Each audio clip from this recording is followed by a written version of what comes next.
അവതാരിക തുടരുന്നു.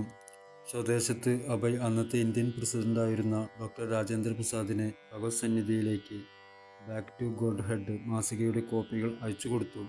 അതിനോടൊപ്പം ഒരു കത്തും അടക്കം ചെയ്തിരുന്നു. ഈശ്വരവിശ്വാസമില്ലായ്മ ജനങ്ങളുടെ ഭാവിയെ പരിതാപകരമാക്കിക്കൊണ്ടിരിക്കുകയാണ്. ദയവ് ചെയ്ത് അത്തരമൊരു തകർച്ചയിൽ നിന്ന് അവരെ രക്ഷിക്കുക എന്നൊരു താക്കീതും എഴുത്തിലൂടെ നൽകി. തൻ്റെ പ്രസിദ്ധീകരണത്തിലൂടെ ഒന്ന് കണ്ണോടിക്കുവാൻ അങ്ങേക്ക് ദയവുണ്ടാവണമെന്നും പത്രാധിപൻ എന്ന നിലയിൽ തനിക്ക് ഒരു കൂടിക്കാഴ്ചയ്ക്കുള്ള അവസരം നൽകണമെന്നും കത്തിൽ അഭയ് അപേക്ഷിച്ചിരുന്നു. അഭയ് പറഞ്ഞു, ഈ നിമിഷം ഞാൻ ഏകാന്തതയിൽ സഹായത്തിനായി കരഞ്ഞ് അപേക്ഷിക്കുകയാണ്. എന്നാൽ ആ പ്രസിഡന്റിൽ നിന്നും ഒരു മറുപടിയും ലഭിച്ചില്ല. 114 ഡിഗ്രി വരെ എത്തിയ ന്യൂഡൽഹിയിലെ വേനൽച്ചൂടിൽ പോലും അഭയ് തൻ്റെ ദ്വൈവാരിക വിൽക്കുന്നതിനായി ഒരു വെയിലിൽ ചുറ്റി നടന്നു. ഒരിക്കൽ അദ്ദേഹം സൂര്യാഘാതമേറ്റ് ബോധരഹിതനായി വഴിയിൽ വീണു. വഴി വന്ന സുഹൃത്ത് ഉടൻ തന്നെ അദ്ദേഹത്തെ തൻ്റെ കാറിൽ ഡോക്ടറുടെ അടുത്തെത്തിച്ചു. മറ്റൊരു സംരംഭത്തിൽ ഒരു പശു ആക്രമിച്ച് റോഡിൽ തള്ളിയിട്ടു. ആരോരുമില്ലാതെ കുറേ നേരം അവിടെ തന്നെ കിടക്കേണ്ടി വന്നു. അത്തരം സന്ദർഭങ്ങളിൽ ചിലപ്പോഴൊക്കെ അഭയ് ചിന്തിക്കും, ഞാൻ എന്തിനാണ് വീടും വ്യാപാരവും എല്ലാം ഉപേക്ഷിച്ചത്? ഞാൻ ഭഗവാനിൽ ശരണം പ്രാപിക്കുമ്പോൾ എനിക്ക് ദുരിതങ്ങളാണല്ലോ കൂടിക്കൂടി വരുന്നത്. എന്നാൽ വർഷങ്ങൾക്കു ശേഷം തൻ്റെ കൃഷ്ണബോധ പ്രസ്ഥാനം പല രാജ്യങ്ങളിലേക്ക് വ്യാപിക്കുകയും വളരെയധികം ഉത്തമ ശിഷ്യന്മാരെ ലഭിക്കുകയും ചെയ്ത ശേഷം അഭയ് ഇക്കാര്യങ്ങളെ കുറിച്ച് ഓർത്തു പറഞ്ഞു, അന്ന് എനിക്കിതൊന്നും മനസ്സിലാക്കാൻ കഴിഞ്ഞിരുന്നില്ല. അന്നത്തെ ദുരിതാനുഭവങ്ങളെല്ലാം ഒരു മുതൽക്കൂട്ടായിരുന്നുവെന്ന സത്യം ഇന്ന് മനസ്സിലാക്കുന്നു. ഇതൊക്കെയും ഭഗവാൻ കൃഷ്ണൻ്റെ കൃപാകടാക്ഷം മാത്രമാണ്. ഡൽഹിയിൽ ഭഗവത് സന്നിധിയിലേക്ക് എന്ന മാസികയുടെ അച്ചടിയും പ്രസിദ്ധീകരണവും വിൽപ്പനയുമെല്ലാം നടന്നുകൊണ്ടിരിക്കുമ്പോൾ തന്നെ അഭയ് വൃന്ദാവനത്തിലേക്ക് താമസം മാറ്റുവാൻ തീരുമാനിച്ചു. ന്യൂഡൽഹിയിൽ നിന്നും 80 മൈൽ തെക്കുമാറിയാണ് വൃന്ദാവനം എന്ന സ്ഥലം. ലോകത്തിലെ ഏറ്റവും പ്രധാനപ്പെട്ട പുണ്യസ്ഥലമായിട്ടാണ് ഗൗഡീയ വൈഷ്ണവർ വൃന്ദാവനത്തെ കാണുന്നത്. 5000 വർഷങ്ങൾക്ക് മുമ്പ് ശ്രീകൃഷ്ണ ഭഗവാൻ അവതരിച്ചതും ബാല്യലീലകളാടിയതുമെല്ലാം ഇതേ വൃന്ദാവനത്തിലായിരുന്നു.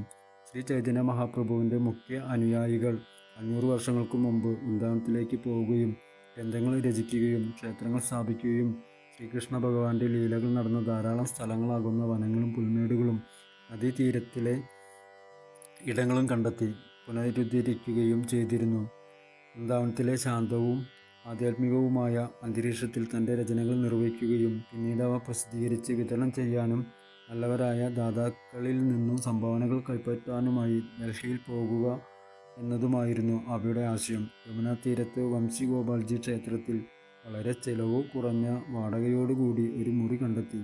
അങ്ങനെ വൃന്ദാവനത്തിലെ വിശിഷ്ടമായ ജീവിതാന്തരീക്ഷത്തിൽ അദ്ദേഹം തൻ്റെ നിവാസം ആരംഭിച്ചു.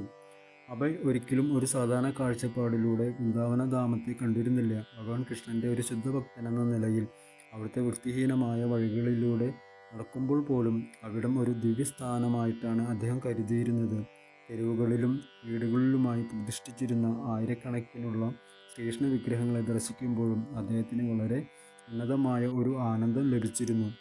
മുകൾ തട്ടിലുള്ള ആ കൊച്ചുമുറിയിലിരുന്ന് നോക്കുമ്പോൾ യമുനാ നദി ഒഴുകി ഒരു വലിയ ജലപ്പരപ്പായി വരുന്നതും ആ ജലവിസ്താരം മധ്യാഹ്ന സൂര്യൻ്റെ കിരണങ്ങളേറ്റ് തിളങ്ങുന്ന വെള്ളിത്തട്ട് പോലെ പ്രതീതമാകുന്നതുമെല്ലാം കാണാമായിരുന്നു. വൈകുന്നേരമാകുമ്പോൾ അഭയ്ക്ക് സ്വാന്തനമായി യമുനയുടെ ശീതളമായ കാറ്റ് വീശുന്നുണ്ടാവും. കേസികെട്ടിൽ ഭക്തജനങ്ങൾ സായാഹ്ന പ്രാർത്ഥനയിൽ ഭക്തിയോടെ ഭഗവത് നാമങ്ങൾ ഉരുവിടുന്നതും കേൾക്കാം. ആ കൊച്ചു നഗരത്തിലെ അനേകായിരം ക്ഷേത്രങ്ങളിൽ നിന്നും ഇടവിടാതെ വരുന്ന മണിനാദങ്ങളും കേൾക്കാനുണ്ട്. ചിലപ്പോൾ അഭയ് തൻ്റെ എഴുത്തിനൊരു അർദ്ധവിരാമമിട്ട് നഗരത്തിലെ ചില തിരക്കേറിയ ഭാഗങ്ങളിലേക്ക് നടന്നു നീങ്ങും. അവിടെ നഗരവാസികളും മറ്റിടങ്ങളിൽ നിന്നും വന്ന തീർത്ഥാടകരും കാണും. എല്ലായിടത്തും ഹരേ കൃഷ്ണ മഹാമന്ത്ര ജപം കേൾക്കാം. പല വഴിപ്പോക്കരും അഭയെ കണ്ട് അവിടുത്തെ രീതിയിൽ ജയ രാധേ എന്നും ഹരേ കൃഷ്ണ എന്നും അഭിവാദ്യം ചെയ്യും. വൃന്ദാവനം കൃഷ്ണൻ്റെ ധാമമെങ്കിൽ അഭയ് കൃഷ്ണൻ്റെ നിത്യസേവകനുമായിരുന്നു. അതിനാൽ ശ്രീകൃഷ്ണ ഭഗവാന്റെ ഈ വൃന്ദാവന ധാമത്തിൽ അഭയ്ക്ക് ഒരു ഗൃഹാന്തരീക്ഷം അനുഭവപ്പെട്ടു. ഈ ധാമത്തിൽ മാത്രം കാണപ്പെടുന്ന ശാന്തിയും മാധുര്യവും എല്ലാ ജനങ്ങളിലേക്കും എത്തിക്കാനുള്ള ആഗ്രഹം അഭയിൽ ഉരുത്തിരിഞ്ഞു. അത് അദ്ദേഹത്തെ കൃഷ്ണബോധം പ്രചരിപ്പിക്കുക എന്ന തൻ്റെ ഉദ്ദേശത്തോട് കൂടുതൽ അടുപ്പിച്ചുകൊണ്ടേയിരുന്നു. ദിവ്യോത്തമ പുരുഷനായ ഭഗവാൻ ശ്രീകൃഷ്ണൻ എല്ലാ ജീവസത്തകളെയും തൻ്റെ നിത്യമായ ആവാസ കേന്ദ്രത്തിലേക്ക് കൂടെ ചേർന്ന് വസിക്കാനായി ഒരു ശാശ്വത ക്ഷണം നൽകിയിരിക്കുകയാണ്. എന്നാൽ ഇക്കാര്യം അറിയുന്നവർ ഇന്ത്യയിൽ പോലും വളരെ ചുരുക്കം പേർ മാത്രം. കൂടാതെ ഇന്ത്യക്ക് പുറത്തുള്ളവർക്ക് വൃന്ദാവനത്തെക്കുറിച്ചോ യമുനയെക്കുറിച്ചോ ഇഹലോകത്തിൽ നിന്നും മോക്ഷം എന്നതിനെക്കുറിച്ചോ ഭൗതിക ആഗ്രഹങ്ങളിൽ നിന്നും രക്ഷ നേടുന്നതിനെക്കുറിച്ചോ ഒന്നും അറിവില്ല തന്നെ. ഈ വൃന്ദാവനമാണ് ഏറ്റവും പരമമായ ആനന്ദത്തിൻ്റെ ധാമം. പക്ഷേ ഇത് ആർക്കും തന്നെ അറിയാത്ത സ്ഥിതിക്ക് എന്തുകൊണ്ട് ഇത് ലോകമാകമാനമുള്ള ജനങ്ങളെ അറിയിച്ചുകൂടാ? യഥാർത്ഥ ശാന്തിയുടെ സ്രോതസ്സ് കൃഷ്ണൻ്റെ ഈ വൃന്ദാവനമാകുന്നു. എന്നാൽ ഈ ധാമത്തെക്കുറിച്ച് ആർക്കും അറിയില്ല, അറിയുവാൻ ആരും താല്പര്യപ്പെടുന്നുമില്ല. പക്ഷേ എല്ലാവരും ആകാംക്ഷഭരിതരായി അന്വേഷിച്ചു പോരുന്നതും ഈ വിശിഷ്ടമായ ശാന്തിക്കായി തന്നെ.